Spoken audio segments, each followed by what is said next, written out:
اتا ترک کمال پاشا نے کیا کیا؟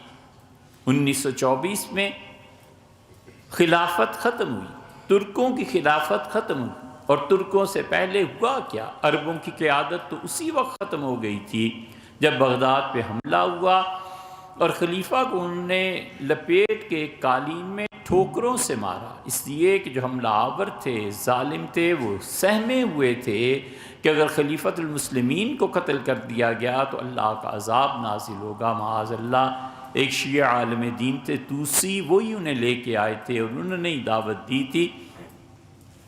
توسی نے کہا کربلا میں سیدنا حسین ابن علی رضی اللہ عنہما کا خون بہہ گیا، کوئی قیامت نہیں آئی، یہ کون سی چیز ہے اس کے مارنے پہ قیامت آئے گی؟ اچھا ایسے کرو، تلوار سے قتل نہ کرو اور ریشمی قالین میں لپیٹ کے اتنے ٹھڈے مارو کہ مر جائے، اور وہی فوج نے کیا اور وہ مر گیا۔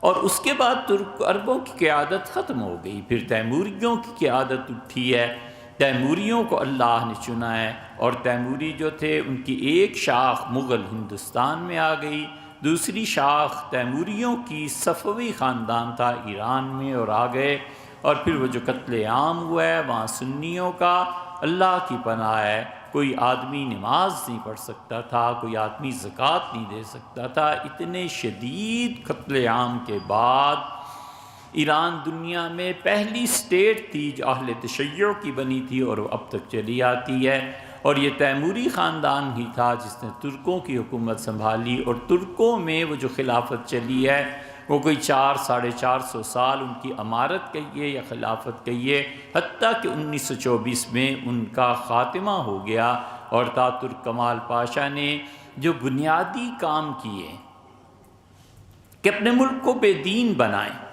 اور اپنے ملک کو اسلام سے ہٹائیں، اس سے پہلے کاموں میں سے یہ کیا کہ مولویوں کو نکالا، اس نے کہا تم تو چھٹی کرو اور چلے جاؤ یہاں سے اور نکلو جدھر تمہارا جی چاہتا ہے۔ تو اس زمانے میں علماء نے ہجرت کی، کچھ سعودیہ چلے گئے، کچھ مصر چلے گئے وغیرہ وغیرہ، اور اس نے کہا کہ سارے نظام تعلیم کو بدلو، یہ جڑ اس نے کاٹی ہے یہاں سے اسلام کی، اور اس نے کہا کہ آئندہ ہمارے بچے جتنے بھی ہیں یہ سب کے سب ترک رومن انداز میں لکھیں گے، رومن انداز میں ہمارے ہاں کام ہوگا۔ رومن انداز کا مطلب یہ ہے کہ پہلے ترکی زبان لکھی جاتی تھی جیسے فارسی، جیسے عربی، جیسے اردو، کہ دائیں سے بائیں طرف لکھتے تھے۔ کوئی لفظ بھی ترک لکھتے تھے تو میم کو میم ہی لکھتے تھے، واو کو واو ہی لکھتے تھے، جیسے اردو لکھتے، جیسے فارسی، جیسے عربی، جیسے ترکی۔ اس نے کہا یہ ترکی میں جو میم ہے نا اسے بدلو، الف کو بدلو، سب چیزیں انگریزی میں کرو۔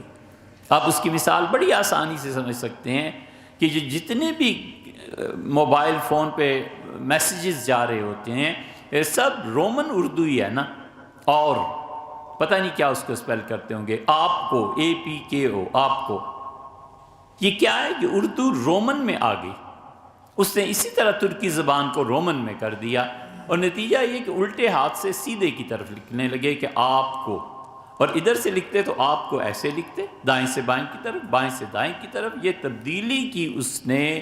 اور پھر جو اگلی نسل آئی ہے وہ سارے کے سارے ان کتابوں سے مستفید نہیں ہو سکتے تھے جو ترک خلافت نے صدیوں میں جمع کی تھی۔ وہ اتنی بلند اور باہمت قوم تھی کہ حضور اقدس صلی اللہ علیہ وسلم نے ترکوں کے متعلق فرمایا تھا کہ اترکوم ما ترکوکم، جب تک ترک خود حملہ نہ کریں تم ان کے مقابلے میں نہیں جانا۔ آپ نے فرمایا ترکوں کو چھوڑے رکھنا جب تک کہ وہ خود نہ آئیں۔ ترکوں نے پھر حملے کرنے شروع کیے، اور پھر مسلمان ادھر سے جو تھے انہوں نے بھی لڑنا شروع کیا، نتیجہ یہ کہ ترکی فتح ہو گیا۔ اتاترک کمال پاشا نے رسم الخط بدل دیا، اس نے کہا کہ ان کو بیٹھے بٹھائے گھروں میں پوری طرح ملحد اور بے دین اور دینداری سے دور کرنا ہے، تو رسم الخط بدل دو۔ اب وہ آپ کو ہی کی مثال ہے کہ آپ کو لکھنا ہے ترکی میں تو پہلے اردو، فارسی، عربی کی طرح دائیں سے بائیں کو لکھتے تھے، پھر اس نے آپ کو جب ترکی زبان میں لکھوانا شروع کیا رومن اردو میں، تو اس نے اس طرح یہ زبان پوری طرح ہمارے ہاں رائج ہے، ہماری آئندہ نسلیں یہی کچھ لکھ رہی ہیں، تم کہاں ہو تو TUM تم ہو جاتا ہے نا، یہ چیز پہلے بھی ترکوں نے کی تھی، اب ہمارے ہاں رائج ہے۔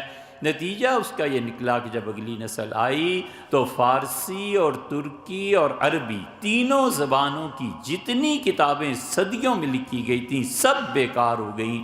نہ بخاری شریف پڑھی جا سکتی ہے، نہ کچھ اور چیز پڑھی جا سکتی ہے. اب اس کے عادی ہو گئے کہ وہ الٹے ہاتھ سے سیدھے ہاتھ کی طرف کو پڑھیں، اور پڑھیں بھی ٹرکش لینگویج جو کہ رومن لینگویج، اس میں کھانے دھرے کے دھرے رہے. بخاری کے ہزار نسخے پڑھیں، کوئی پوچھنے پڑھنے والا نہیں. شیخ سعدی کی ساری حکایات پڑھی اور پھر اس سے کام کیا. اس نے کہا قرآن کتب خانے چلاؤ، اور پھر ترکی کے قدیم کتب خانے چلائے گئے. ترکی کی کتابیں برباد کی گئیں، اور ان میں جن لوگوں کو اللہ نے کچھ صلاحیت، کچھ ذوق، کچھ سمجھنے کی، انہوں نے اپنی کتابوں کو مکانوں کے تہخانوں میں اور نیچے تہخانے کھود کے دفن کر دیا. 1 صدی کے بعد، 80 سال کے بعد اب وہ کتابیں نکل رہی ہیں اور آہستہ آہستہ سامنے آ رہی ہیں. اردگان کی حکومت نے جتنے اچھے کام کیے ہیں ان میں سے ایک ہی ہے کہ انہوں نے پابندی اٹھا دی. انہوں نے کہا آپ کے پاس جو بھی مخطوطہ، جو بھی کتاب ہے، آپ کسی سرکاری لائبریری میں جمع کرا دیں اور ہمارے بچے اسے رکھ کے پڑھیں. اور پھر اس نے اجازت دے دی کہ ترکی زبان کو اسی طرح پڑھا جائے جس طرح فارسی عربی پڑھی جاتی ہے. پھر ایک بہت بڑا کام دھیرے دھیرے یہ بھی ہوا کہ جنرل ضیاء الحق نے اپنے زمانے میں دنیا کے بہت سے ممالک کے لیے آزادی دے دی کہ ان کے بچے آ کر انٹرنیشنل اسلامک یونیورسٹی میں پڑھ سکیں. چنانچہ ترکیاں آئے، انہوں نے پڑھا. ایران سے لوگ کچھ آئے، انہوں نے پڑھا. پھر ترکمانستان وغیرہ ریاستوں سے آئے، ان بچوں نے آ کے پڑھا اور دیکھا کہ اسلام کیا ہے. ترکی میں 2020 میں اب بھی اس لمحے بھی یہ حال ہے کہ وہ لوگ ترستے ہیں اس چیز کو کہ وہ بخاری شریف آ کے ہمیں کوئی پڑھا دے. جو بخاری آج پاکستان، ہندوستان کے ایک ایک بڑے مدرسے میں آزادی سے پڑھائی جا رہی ہے.